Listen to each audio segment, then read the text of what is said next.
নমস্কাৰ প্ৰিয় দৰ্শকসকল, পোনপ্ৰথমে আজি মাঘ বিহুৰ সকলোকে শুভকামনা জনাইছোঁ।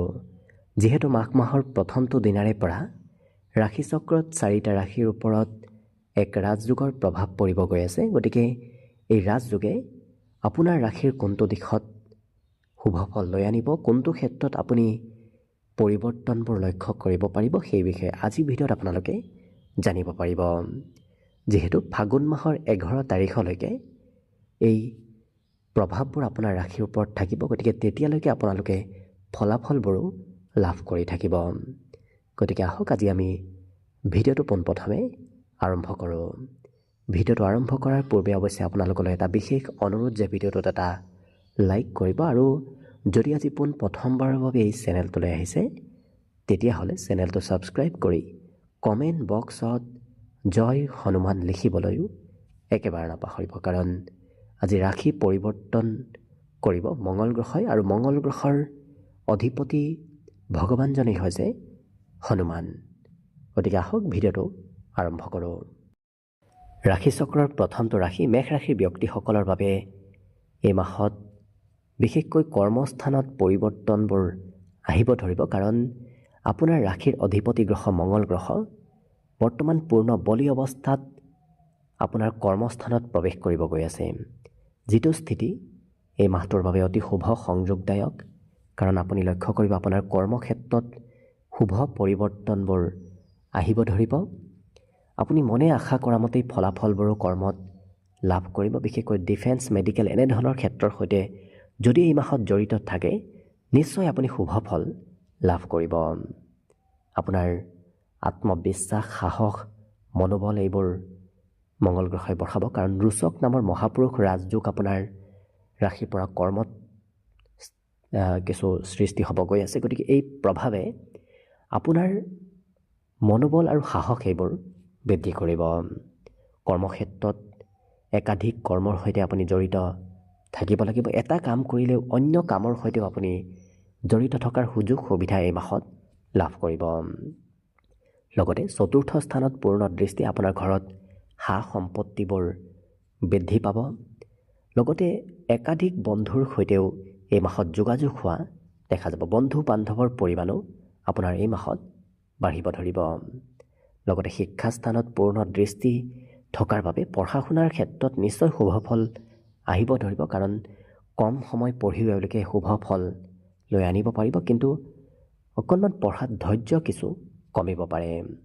বাকী মঙল গ্ৰহৰ স্থিতি মেষ ৰাশিৰ ব্যক্তিসকলৰ বাবে এই মাহটোত অতি শুভ সংযোগদায়ক, কাৰণ আপোনাৰ ৰাশিৰ অধিপতি হৈ কৰ্মস্থানত প্ৰৱেশ কৰাটো আপোনাৰ বাবে গ্ৰহস্থিতি এই মাহত অতি শুভ দেখা পোৱা গৈছে। ইয়াৰ পিছৰ ৰাশিটো হৈছে বৃষ ৰাশি।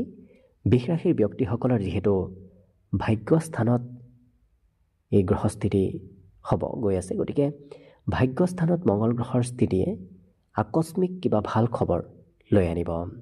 আকস্মিক উন্নতি প্ৰগতি দিয়াও দেখা যাব। লগতে তৃতীয় স্থানত পূৰ্ণ দৃষ্টি থকাৰ বাবে আপুনি আপোনাৰ নিজৰ কৰ্ম কৌশলতাৰে সমাজত লোকপ্ৰিয় হ'ব পাৰিব। কষ্ট কৰা ব্যক্তিত্ব আহিব। আপোনাৰ বিশেষকৈ এলেহুৱা প্ৰবৃত্তিবোৰ নোহোৱা হ'ব। কাম বন কৰাৰ ইচ্ছা, ধাউতি এইবোৰ বাঢ়িব। লগতে আপোনাৰো যিহেতু চতুৰ্থত পূৰ্ণ দৃষ্টি মঙল গ্ৰহৰ থাকিব, যিটো কাৰণত বন্ধু বান্ধৱৰ সৈতে মিত্ৰতা বৃদ্ধি পাব। লগতে দ্বাদশ স্থানত দৃষ্টিৰ ক্ষেত্ৰত আপোনাৰ খৰচৰ মাত্ৰা এই মাহত দেখা পোৱা গৈছে। আপুনি খৰচ নকৰিম বুলি ভাবি থাকিলেও কিছু খৰচ কৰিব লাগিব, কিন্তু ভ্ৰমণ যাত্ৰাৰ সম্ভাৱনা এই মাহত আপোনাৰ পূৰ্ণ ৰূপত পৰিলক্ষিত হৈছে।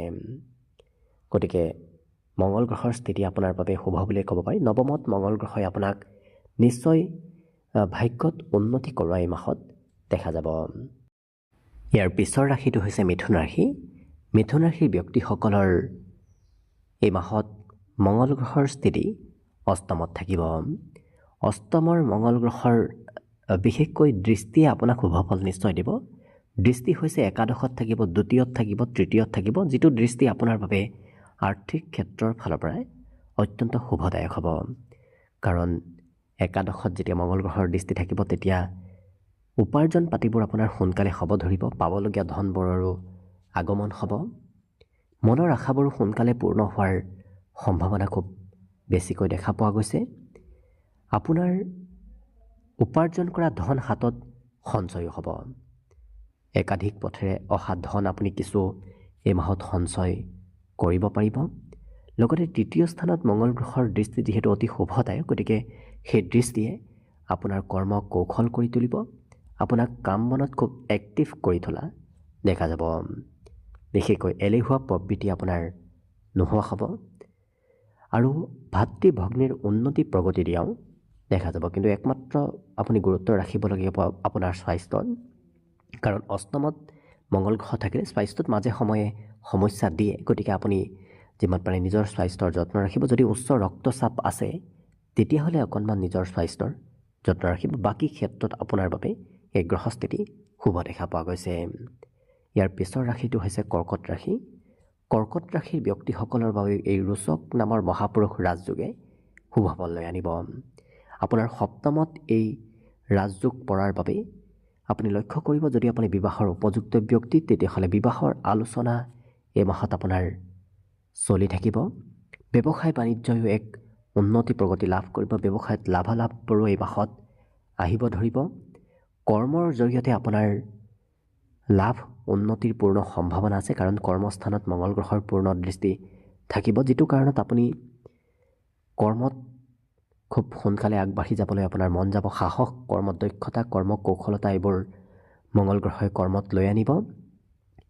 লগতে ডিফেন্স মেডিকেল এই ক্ষেত্ৰত যিহেতু মঙ্গল গ্ৰহৰ প্ৰভাৱ থাকে, গতিকে আপুনি সেই দিশত কৰ্মত আগবাঢ়িলে নিশ্চয় শুভ ফল লাভ কৰিব।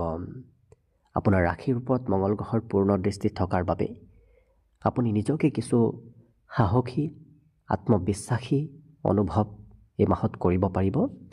লগতে ধনস্থানত মঙ্গল গ্ৰহৰ পূৰ্ণ দৃষ্টিয়ে আপোনাৰ হাতত ধন আগমনৰ পথবোৰো মুকলি কৰিব। গতিকে হাতত ধনৰ কোনো ধৰণৰ অভাৱ হ'ব নিদিয়ে এই মাহত। ক'ৰবাৰ পৰা নহয় ক'ৰবাৰ পৰা মেনেজ হ'ব। কিন্তু অকণমান খঙাল ব্যক্তিত্ব আপোনাৰ ভিতৰত আহিব পাৰে। কথা বতৰা কওঁতে হয়তো খঙাল ব্যক্তিত্বৰ বাবে আনে বেয়া পাবও পাৰে। গতিকে আপুনি নিজৰ যদি সেই খঙাল ব্যক্তিত্বক নিয়ন্ত্ৰণ কৰিব পাৰে, বাকী গ্ৰহস্থিতি আপোনাৰ বাবে এই মাহটোত খুব শুভ দেখা পোৱা গৈছে। ইয়াৰ পিছৰ ৰাশিটো হৈছে সিংহ ৰাশি। সিংহ ৰাশি ব্যক্তিসকলৰ যিহেতু ষষ্ঠ স্থানত মঙ্গল গ্ৰহৰ প্ৰৱেশ হ'ব আৰু ষষ্ঠ স্থানৰ মঙ্গল গ্ৰহই আপোনাক শত্ৰুহন্তা কৰি তুলিব। ৰোগ ৰিপু ঋণৰ পৰা নিশ্চয় আপোনাক এই মাহত ৰক্ষা কৰিব। কিন্তু মাজে সময়ে এই তিনিটা বস্তুৰে আগমন হ'ব। অন্তিম সময়ত অৱশ্যে নিশ্চয় সেই সমস্যাবোৰ নোহোৱা হ'ব, কিন্তু আৰম্ভণিত হয়তো শত্ৰুৰ আগমন হ'ব পাৰে, সৰু সুৰা ৰোগৰো প্ৰাদুৰ্ভাৱ হ'ব পাৰে। কিন্তু সেই ৰোগ ৰিপু ঋণ তিনিওটা ক্ষেত্ৰৰ সৈতে মঙ্গল গ্ৰহই আপোনাক যুদ্ধ কৰাৰ এক ক্ষমতা দি দিয়া দেখা যাব। ইয়াৰ পিছত ভাগ্যস্থানত মঙ্গল গ্ৰহৰ দৃষ্টি অৱশ্যে আপোনাৰ আকস্মিক কিছু ভাল খবৰ লৈ আনিব। ক'ৰবাৰ পৰা আপুনি নভবা কিবা কামো এই মাহত আপোনাৰ আকস্মিকভাৱে হৈ উঠাৰ সম্ভাৱনা দেখা পোৱা গৈছে। ইয়াৰ উপৰিও যিহেতু আপোনাৰ ৰাশিৰ ওপৰত পূৰ্ণ দৃষ্টি মঙ্গল গ্ৰহৰ থাকিব, যিটো দৃষ্টি আপোনাৰ সাহস, দক্ষতা, কৰ্ম কৌশলতা আৰু আত্মবিশ্বাস এইবোৰ বৃদ্ধি কৰাব। লগতে অকণমান খঙাল ব্যক্তিত্ব আপোনাৰ ভিতৰত আহিব। গতিকে যিমান পাৰে নিজক নিয়ন্ত্ৰণ ৰাখিব, খৰচত নিয়ন্ত্ৰণ ৰাখিব। বাকী লক্ষ্য কৰিলে গ্ৰহস্থিতি আপোনাৰ বাবে শুভ আৰু মংগলময়ভাৱেই এই মাহটোত পাৰ হ'ব। ইয়াৰ পিছৰ ৰাশিটো হৈছে কন্যা ৰাশি। কন্যা ৰাশিৰ ব্যক্তিসকলৰ যিহেতু পঞ্চম স্থানত মঙ্গল গ্ৰহৰ স্থিতি হ'ব, পূৰ্ণ বলি অৱস্থাত পঞ্চম স্থানত মঙ্গল গ্ৰহৰ স্থিতিয়ে আপোনাৰ শিক্ষা দীক্ষাত কম সময় পঢ়িও আপুনি ভাল ফলাফল দেখুৱাব পাৰিব। একাদশত মঙ্গল গ্ৰহৰ পূৰ্ণ দৃষ্টিয়ে উপাৰ্জনবোৰো বঢ়াব। একাধিক পথেৰে আপোনাৰ হাতত এই মাহত উপাৰ্জন অহাৰ সম্ভাৱনা আছে, কাৰণ চাৰিওটা গ্ৰহৰ দৃষ্টি যিহেতু আপোনাৰ একাদশত থাকিব, যিটো কাৰণত এই মাহত আপোনাৰ কেইবাটাও পথেৰে ধন আগমনৰ সম্ভাৱনা দেখা পোৱা গৈছে আৰু মনৰ আশা পূৰ্ণ হৈ পৰিব। যিটো কথা আপুনি ভাবি আছে সেই মনৰ আশাবোৰ পূৰণ হোৱাৰ সম্ভাৱনা এই মাহটোত প্ৰবল ৰূপত পৰিগণিত হৈছে। লগতে অষ্টম স্থানত মঙ্গল গ্ৰহৰ দৃষ্টিয়ে মাজে সময়ে স্বাস্থ্যৰ কিছু যত্ন ৰাখিবলগীয়া হ'ব পাৰে। স্বাস্থ্যৰ ক্ষেত্ৰত আপুনি খৰচো কৰিবলগীয়া হয়তো এই মাহত হ'ব পাৰে। গতিকে একমাত্ৰ আপুনি স্বাস্থ্যত যত্ন ৰাখিলে বাকী দিশত শুভ ফল নিশ্চয় আহিব। আপোনাৰ সন্তানেও হয়তো আপোনাক এই মাহত কিবা ভাল খবৰ দিব পাৰে। গতিকে আপোনাৰ বাবে গ্ৰহস্থিতি খুব ধুনীয়াকৈ পাৰ হ'ব। ইয়াৰ পিছৰ ৰাশিটো হৈছে তুলা ৰাশি। তুলা ৰাশিৰ ব্যক্তিসকলৰ বাবেও এই মাহটোত মঙ্গল গ্ৰহৰ স্থিতি অত্যন্ত শুভদায়ক, কাৰণ ৰোচক নামৰ মহাপুৰুষ ৰাজযোগ আপোনাৰ ৰাশিৰ ওপৰতো পৰিব, যিটো স্থিতি আপোনাৰ পাৰিবাৰিক ক্ষেত্ৰত শুভ ফল লৈ আনিব। পৰিয়ালত উন্নতি প্ৰগতি এই মাহটোত দিয়া দেখা যাব। একাধিক বন্ধু বান্ধৱৰ সৈতেও মিত্ৰতা বাঢ়িব। বিগত মাহত সম্পৰ্ক নথকা মিত্ৰ কুটুম্বৰ সৈতেও আপোনাৰ এই মাহত মিত্ৰতা বাঢ়িব। যিহেতু কৰ্মস্থানতো দৃষ্টি আছে, যিটো কাৰণত নতুন কৰ্মপ্ৰাপ্তিৰ সম্ভাৱনা আছে। কৰ্মত লাভালাভবোৰো এই মাহত বৃদ্ধি পাব। যিটো আশা কৰি আছে, মনে আশা কৰা ধৰণে আপুনি কৰ্ম এই মাহত লাভ কৰিব, কাৰণ একাদশতো পূৰ্ণ দৃষ্টি মঙ্গল গ্ৰহৰ থাকিব, যিটো কাৰণত আপোনাৰ সোনকালে কাম বনবোৰ কৰোৱা দেখা যাব। আপোনাৰ কাম বনত যদি বিগত মাহত কিছু পলম হৈ আছিল, এই মাহত সেই কাম বনবোৰ আগবাঢ়িব ধৰিব। মনৰ আশাবোৰ পূৰ্ণ নিশ্চয় হ'ব আৰু আশা কৰা মতেই কৰ্মক্ষেত্ৰতো আপুনি ফলাফল আৰু আৰ্থিক লাভালাভ ল'ব পাৰিব। গতিকে আপোনাৰ বাবে এই স্থিতি অত্যন্ত শুভ সংযোগদায়ক হৈ পৰা দেখা যাব। ইয়াৰ পিছৰ ৰাশিটো হৈছে বৃশ্চিক ৰাশি। বৃশ্চিক ৰাশিৰ ব্যক্তিসকলৰ যিহেতু তৃতীয় স্থানত মঙ্গল গ্ৰহ পূৰ্ণ বলি অৱস্থাত প্ৰৱেশ কৰিব, গতিকে তৃতীয় স্থানত মঙ্গল গ্ৰহ সদায় কাৰক হৈ পৰে আৰু এই কাৰক গ্ৰহৰ স্থিতিয়ে আপোনাক এই মাহত কাম বন কৰাৰ প্ৰতি খুব আগ্ৰহী কৰি তোলা দেখা যাব। আপোনাৰ এলেহুৱা ভাৱবোৰ নোহোৱা কৰি তুলিব। সকলো ক্ষেত্ৰত আপোনাক এক্টিভ কৰি ৰখা দেখা যাব। সেয়া কৰ্মই হওক নতুবা আপোনাৰ ব্যক্তিগত পঢ়া শুনাই হওক। যিহেতু ষষ্ঠ স্থানত মঙ্গল গ্ৰহৰ পূৰ্ণ দৃষ্টি থাকিব, যিটো কাৰণত আপোনাৰ ওচৰত অহা শত্ৰু মিত্ৰতালৈ পৰিৱৰ্তন হৈ পৰিব। শত্ৰু বশীভূত আপুনি এই মাহত কৰিব পাৰিব। লগতে আপোনাৰ যিহেতু ভাগ্যস্থানত মঙ্গল গ্ৰহৰ পূৰ্ণ দৃষ্টি থাকিব, যিটো কাৰণত আপুনি লক্ষ্য কৰিব আপোনাৰ নহ'বলগীয়া কাম বনবোৰ হৈ উঠা দেখা যাব। পিতৃৰ উন্নতি প্ৰগতিৰ খবৰ কিবা আপুনি লাভ কৰিব। লগতে কৰ্মত পূৰ্ণ দৃষ্টিয়ে নতুন কৰ্ম পোৱাৰ সম্ভাৱনা লৈ আনিব। যদি আপুনি মেডিকেল, ডিফেন্স এই দুটা ক্ষেত্ৰত কৰ্মত আগ্ৰহী হয়, নিশ্চয় সোনকালে আপুনি কৰ্ম লাভ কৰিব। লগতে একাধিক কৰ্মৰ সৈতেও আপুনি জড়িত এই মাহত থাকিব লাগিব। গতিকে গ্ৰহস্থিতি আপোনাৰ বাবে এই মাহত খুব শুভ আৰু মংগলময় দেখা পোৱা গৈছে। ইয়াৰ পিছৰ ৰাশিটো হৈছে ধনুৰাশি। ধনুৰাশিৰ ব্যক্তিসকলৰ যিহেতু দ্বিতীয় স্থানত মঙ্গল গ্ৰহৰ স্থিতি হ'ব, দ্বিতীয় স্থান হৈছে ধনৰ স্থান। ধনৰ স্থানত মঙ্গল গ্ৰহৰ স্থিতিয়ে আপোনাৰ হাতত সোনকালে ধন আগমন কৰোৱা দেখা যাব। আপুনি লক্ষ্য কৰিব, য'তেই নাযাওক কিয় আপুনি সোনকালে ধন আপোনাৰ হাতলৈ লৈ আনিব পাৰিব। পাবলগীয়া ধনো যদি বিচাৰে, এই মাহত পোৱাৰ সম্ভাৱনা খুব বেছিকৈ দেখা পোৱা গৈছে। পঞ্চম স্থানত পূৰ্ণ দৃষ্টি থাকিব, যিটো কাৰণত শিক্ষা দীক্ষাত অৱশ্যে অকণমান ধৈৰ্য কমিব, কিন্তু কম সময় পঢ়া শুনা কৰিও আপুনি ভাল ফলাফল দেখুৱাব পাৰিব। সন্তানৰো উন্নতি প্ৰগতিৰ যোগ এই মাহত দেখা পোৱা গৈছে। সন্তানৰ স্থানত মঙ্গল গ্ৰহৰ পূৰ্ণ দৃষ্টিয়ে অকণমান সন্তানৰ ব্যক্তিত্বত কিছু খঙাল ব্যক্তিত্ব আনিব পাৰে, কাৰণ সন্তানে হয়তো মাজে সময়ে আপোনাকো খং কৰিব পাৰে। বাকী কিন্তু আকস্মিক ভাগ্যৰ উন্নতিদায়ক যোগ দেখা পোৱা গৈছে, কাৰণ ভাগ্যস্থানত মঙ্গল গ্ৰহৰ পূৰ্ণ দৃষ্টি থাকিব, যিটো দৃষ্টিয়ে আপোনাৰ নহ'বলগীয়া কাম বনবোৰো হৈ তোলা দেখা যাব। অকণমান অৱশ্যে স্বাস্থ্যৰ যত্ন ৰখাৰ প্ৰয়োজন আছে। অষ্টম স্থানত মঙ্গল গ্ৰহৰ যিহেতু দৃষ্টি থাকিব, অষ্টমত দৃষ্টি থাকিলে মাজে সময়ে সৰু সুৰা ৰোগ ব্যাধি হৈ থাকে। গতিকে আপুনি নিজৰ স্বাস্থ্যৰ কিছু এই মাহত যত্ন ৰখাৰ চেষ্টা কৰিব। বাকী গ্ৰহস্থিতি আপোনাৰ বাবে শুভ হৈ পৰিব। ইয়াৰ পিছৰ ভাগ্যশালী ৰাশিটো হৈছে মকৰ ৰাশি। মকৰ ৰাশিৰ ব্যক্তিসকলৰ যিহেতু ৰাশিৰ ওপৰত মঙ্গল গ্ৰহ পূৰ্ণ বলি অৱস্থাত উচ্চ অৱস্থাত প্ৰৱেশ কৰিব, গতিকে আপোনাৰ বাবে এই সংযোগদায়ক গ্ৰহৰ স্থিতিটো অত্যন্ত শুভদায়ক, কাৰণ ৰোচক নামৰ মহাপুৰুষ ৰাজযোগ আপোনাৰ ৰাশিৰ ওপৰতে হ'ব গৈ আছে।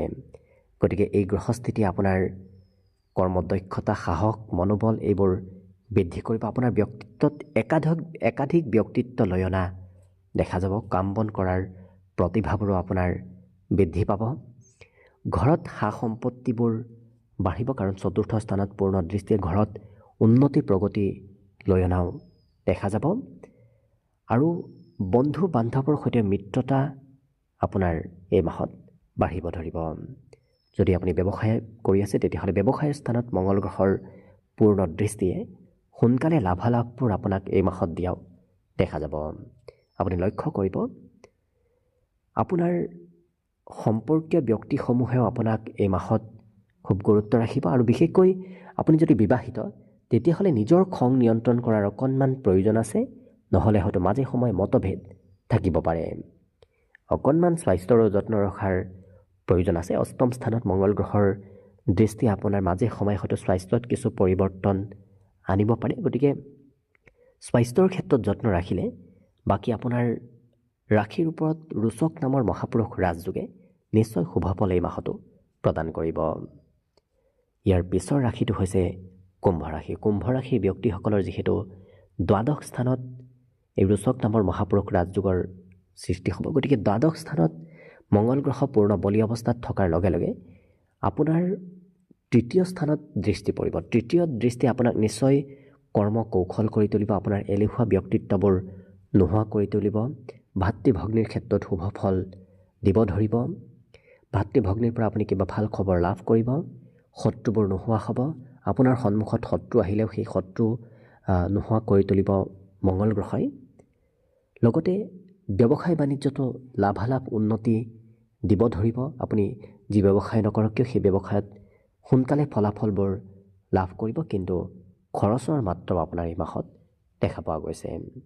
মঙ্গল গ্ৰহ দ্বাদশ স্থানত থকাৰ লগে লগে খৰচ পাতিবোৰ এই মাহত বাঢ়িব ধৰিব। আপুনি অৱশ্যে এই মাহত কিছু যাত্ৰা ভ্ৰমণ কৰাৰ সুযোগ সুবিধাও লাভ কৰিব। সেই ক্ষেত্ৰৰ ফালৰ পৰা আপোনাৰ দিনটো অৰ্থাৎ এই মাহটো শুভ আৰু মংগলময়ভাৱেই অতিবাহিত হ'ব, কিন্তু অকণমান খৰচত নিয়ন্ত্ৰণ ৰখাৰ প্ৰয়োজন আছে। ইয়াৰ পিছৰ ৰাশিটো অৰ্থাৎ ৰাশিচক্ৰৰ অন্তিমটো ৰাশি হৈছে মীন ৰাশি। মীন ৰাশিৰ ব্যক্তিসকলৰ যিহেতু একাদশ স্থানত চতুৰ্গ্ৰহী ৰাজযোগো প্ৰভাৱ পৰিব, মঙ্গল গ্ৰহও পূৰ্ণ বলি অৱস্থাত একাদশত থাকিব, গতিকে এই মাহত আপোনাৰ উপাৰ্জন পাতিবোৰ বাঢ়িব। একাদশ স্থান হৈছে উপাৰ্জনৰ স্থান। আপুনি লক্ষ্য কৰিব একাধিক পথেৰে এই মাহত আপুনি ধন উপাৰ্জন কৰিব পাৰিব। য'তেই নাযাওক কিয় আপুনি ধন উপাৰ্জন কৰাৰ সুযোগ সুবিধা লাভ কৰিব। মনৰ আশাবোৰো আপোনাৰ সোনকালে পূৰ্ণ হোৱাৰ সম্ভাৱনা দেখা পোৱা গৈছে। অতি সোনকালে আপোনাৰ মনৰ আশাবোৰ পূৰ্ণ হৈ পৰিব। হাতত ধন আপুনি সঞ্চয় কৰিব পাৰিব। বিগত দিনত উপাৰ্জন কৰিছিল যদিও সঞ্চয় কৰিব পৰা নাছিল, কিন্তু এই মাহত আপুনি সঞ্চয়ো কৰিব পাৰিব। পঢ়া শুনাত অকণমান ধৈৰ্য কমিব, কিন্তু যিখিনি পঢ়িব সেইখিনিৰে আপুনি ভাল ফলাফল দেখুৱাব পাৰিব। কম সময় পঢ়িও এওঁলোকে বেছি ভাল ফলাফল দেখুওৱা এই মাহত দেখা যাব। লগতে ষষ্ঠ স্থানত মঙ্গল গ্ৰহৰ দৃষ্টিয়ে শত্ৰুবোৰ আপোনাৰ নোহোৱা কৰি তুলিব। আপোনাৰ সন্মুখত যোনে শত্ৰু নাহক কিয় সেই শত্ৰুবোৰ মিত্ৰতালৈ পৰিৱৰ্তন হৈ পৰা দেখা যাব। যদি আপোনাৰ সন্তান আছে বিবাহিত তেতিয়াহ'লে সন্তানৰ পৰাও আপুনি ভাল খবৰ এই মাহত লাভ কৰিব পাৰে। গতিকে লক্ষ্য কৰিলে প্ৰায় প্ৰতিটো দিশত মীন ৰাশিৰ ব্যক্তিসকলৰ বাবেও এইবাৰ মঙ্গল গ্ৰহই শুভ ফল লৈ আনিব। গতিকে আশীষ কৰিছোঁ মাহটো যেন আপোনালোকৰ বাবে শুভ আৰু মংগলময় হৈ পৰক, তাৰেই কামনাৰে আজিৰ বাবে ভিডিঅ'টো ইমানতে সামৰণি মাৰিছোঁ। ধন্যবাদ।